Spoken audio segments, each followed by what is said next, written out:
نحمدہ و نصلی علی رسولہ الکریم اما بعد۔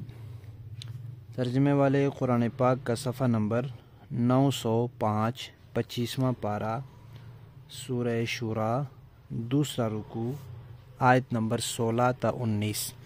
اعوذ باللہ من الشیطان الرجیم، بسم اللہ الرحمن الرحیم۔ والذین یحاجون فی اللہ من بعد ما استجیب له حجتهم داحضة عند ربهم وعلیہم غضب ولهم عذاب شدید۔ اللہ الذی انزل الكتاب بالحق والمیزان وما يدریک لعل الساعة قریب۔ يستعجل بها الذين لا يؤمنون بها والذين آمنوا مشفقون منها ويعلمون أنها الحق ألا إن الذين يمارون في الساعة لفي ضلال بعيد۔ اللہ لطیف بعباده يرزق من يشاء وهو القوی العزیز۔ صدق اللہ العظیم۔ پچھلی آیات میں اس بات کا تذکرہ آیا تھا کہ اللہ تبارک و تعالی ہی معبود ہیں، رب ہیں، اور انہوں نے جو کچھ دلائل نازل کیے ہیں وہ ہم نے تم تک پہنچا دیے ہیں۔ اب کافروں سے کہہ دیجئے کہ اب ہمارے تمہارے درمیان کوئی جھگڑا نہیں ہے، جہاد کا حکم ابھی آیا نہیں تھا، دلائل ہم نے پہنچا دیے ہیں، منوانا ہمارا کام نہیں ہے، اب اللہ تعالیٰ ہمیں اکٹھا کریں گے تو پھر وہاں حساب ہوگا۔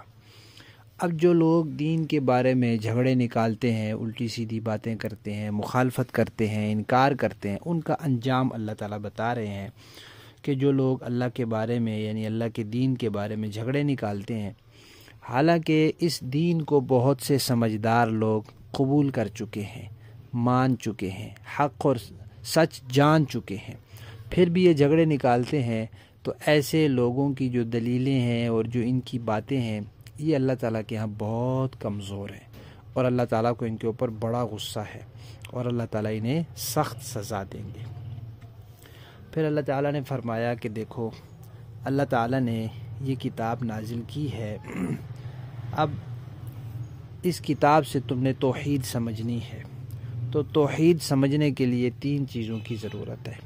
پہلی یہ کہ اس کتاب کو غور سے پڑھو، جب تک غور سے نہیں پڑھو گے تب تک مسئلہ سمجھ میں کیسے آئے گا۔ دوسری بات یہ کہ اللہ تعالیٰ نے ترازو اتارا ہے، ترازو سے کیا مراد؟ اللہ تعالیٰ نے عقل عطا کی ہے، اللہ تعالیٰ نے سمجھ عطا کی ہے، تو عقل سے کام لو اور پھر قرآن کی باتوں کو غور کرو۔ قرآن کی کوئی بات عقل کے خلاف نہیں ہے، تو جو عقل سلیم اللہ نے دی ہے، قرآن کی باتوں کو عقل سے سوچو، قرآن میں تدبر کرنے کا اللہ نے کہا ہے وہ کرو، غور سے پڑھو اور پھر عقل استعمال کرو، تو تمہیں سمجھ میں آئے گی کہ توحید کی بات بالکل عقلی بات ہے، معقول بات ہے۔ اور تیسری بات یہ کہ قیامت پر یقین رکھو، قیامت مرنے کے بعد ایک دوسری زندگی ہے، اور اس کے لیے ہی انسان یہاں ساری دوڑ دھوپ کرتا ہے، بھاگ دوڑ کرتا ہے، اس پر یقین رکھو، تو پھر تمہیں قرآن کی باتیں سمجھ میں آئیں گی، اور انہی میں توحید کی بات بھی ہے۔ اور پھر ساتھ ہی اللہ تعالیٰ نے بتا دیا کہ جو لوگ قیامت کا یقین نہیں رکھتے وہ اس کا مذاق اڑاتے ہیں، استہزاء کرتے ہیں اور کہتے ہیں آجو جی آجو، جلدی آجے قیامت، کیوں نہیں آ رہی؟ آخر آ جانی چاہیے، وعدہ تو آپ نے کیا ہے کہ قیامت آئے گی آئے گی آئے گی، سن سن کے ہمارے کان پک گئے، آ تو رہی نہیں۔ وہ اس طرح کی باتیں کرتے ہیں۔ اور جو ایمان والے ہیں وہ تو ڈرتے ہیں، سہمتے ہیں کہ پتہ نہیں قیامت میں کیا ہوگا، تیاری کرتے ہیں لیکن اللہ تعالیٰ سے ڈرتے بھی ہیں، تو ڈر اور امید کے درمیان رہتے ہوئے وہ زندگی گزارتے ہیں، قیامت سے وہ سہمتے ہیں۔ یہ ایمان والوں کی بات اللہ تعالیٰ نے ذکر کی، اور وہ یہ جانتے ہیں کہ یہ بالکل برحق ہے، قیامت سچی چیز ہے، اس نے آنا ہی آنا ہے۔ پھر اللہ تعالیٰ نے فرمایا کہ جو لوگ قیامت کے بارے میں جھگڑے نکالتے ہیں وہ تو گمراہی میں بڑے ہی دور چلے گئے ہیں۔ پھر اس کے بعد فرمایا کہ بھئی اللہ تعالیٰ ان کو پکڑتے کیوں نہیں، فوراً ان کو سزا کیوں نہیں دیتے؟ تو فرمایا کہ اللہ تعالیٰ اپنے بندوں پر مہربان ہیں، انہیں مہلت دیتے ہیں، اور اپنے بندوں میں سے جس کو چاہتے ہیں روزی دیتے ہیں۔ روزی مال دولت کی بھی ہوتی ہے، روزی عقل اور سمجھ کی بھی ہوتی ہے، روزی اخلاق کی بھی ہوتی ہے، روزی علم کی بھی ہوتی ہے۔ جو چیز اللہ جس کو جتنی چاہتے ہیں دے دیتے ہیں۔ اللہ تو بڑے زبردست ہیں اور طاقتور ہیں، یہ کافر اللہ کی پہنچ سے باہر نہیں ہیں، لیکن اللہ تعالیٰ کے ہاں سے ان کو روزی مل رہی ہے، لیکن مہلت ملی ہوئی ہے۔ اگر یہ باز نہیں آئیں گے، اسی طرح بغیر توبہ کیے مر جائیں گے تو یہ اللہ کے ہاں پکڑے جائیں گے۔ دنیا میں ان کے پکڑے نہ جانے کا یا جلدی پکڑے نہ جانے کا یہ مطلب نہیں ہے کہ یہ اللہ کی پکڑ میں آ نہیں سکتے، یہ اللہ تعالیٰ ان کو پکڑیں گے نہیں۔ لفظی معنی دیکھیے، والذین، اور جو لوگ یحاجون، جھگڑے نکالتے ہیں، فی اللہ، اللہ کے بارے میں، یعنی اللہ کے دین کے بارے میں، من بعد اس کے کہ مستجیب لہ، اللہ کے دین کو قبول کر لیا گیا ہے، اللہ کی باتوں کو مان لیا گیا ہے، سمجھدار لوگ ان پر یقین کر چکے ہیں۔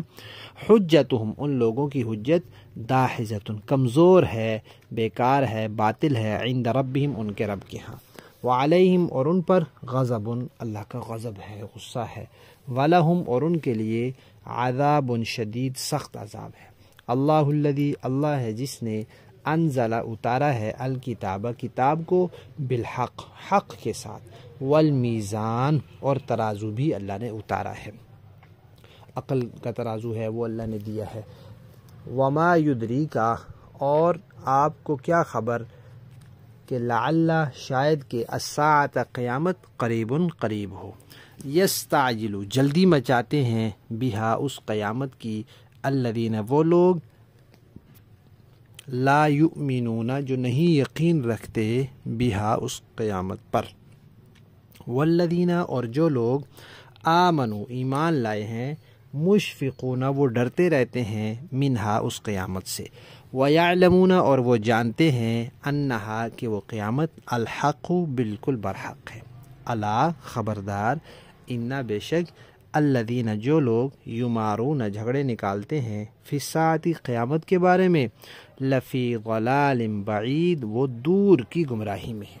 اللہ، اللہ تعالی، لطیف، مہربان ہے، بعبادہ، اپنے بندوں پر، یرزق، روزی دیتے ہیں، من یشاء، جسے چاہتے ہیں، وہو، اور وہ، القوی، قوی ہیں، العزیز، زبردست ہیں اور غالب ہیں۔ با محاورہ دیکھیے جی، والذین یحاجون فی اللہ من بعد ما استجیب له حجتهم داحضۃ عند ربهم وعلیہم غضب ولہم عذاب شدید۔ اور جو لوگ اللہ کے بارے میں بحثیں نکالتے ہیں جبکہ لوگ اللہ کی بات مان چکے ہیں، ان لوگوں کی بات ان کے پروردگار کے نزدیک باطل ہے اور ان پر اللہ کا غضب ہے اور ان کے لیے سخت عذاب ہے۔ اللہ الذی انزل الکتاب بالحق والمیزان وما یدریک لعل الساعة قریب۔ اللہ وہ ہے جس نے حق پر مشتمل یہ کتاب اور انصاف کی ترازو اتاری ہے، اور آپ کو کیا پتہ شاید کہ قیامت کی گھڑی قریب ہی ہو۔ یستعجل بها الذین لا یؤمنون بها، جو لوگ قیامت پر ایمان نہیں رکھتے وہ اس کے آنے کی جلدی مچاتے ہیں۔ والذین آمنوا مشفقون منها ویعلمون انها الحق، اور جو لوگ قیامت پر ایمان لائے ہیں وہ اس سے سہمے رہتے ہیں اور وہ جانتے ہیں کہ قیامت برحق ہے۔ الا ان الذین یمارون فی الساعة لفی ضلال بعید۔ خبردار، جو لوگ قیامت کے بارے میں باتیں کر رہے ہیں وہ گمراہی میں بہت دور چلے گئے ہیں۔ اللہ لطیف بعبادہ یرزق من یشاء وہو القوی العزیز۔ اللہ اپنے بندوں پر بہت مہربان ہے، وہ جس کو چاہتا ہے رزق دیتا ہے، اور وہی ہے جو قوت والا ہے اور اقتدار والا ہے۔ صدق اللہ العظیم۔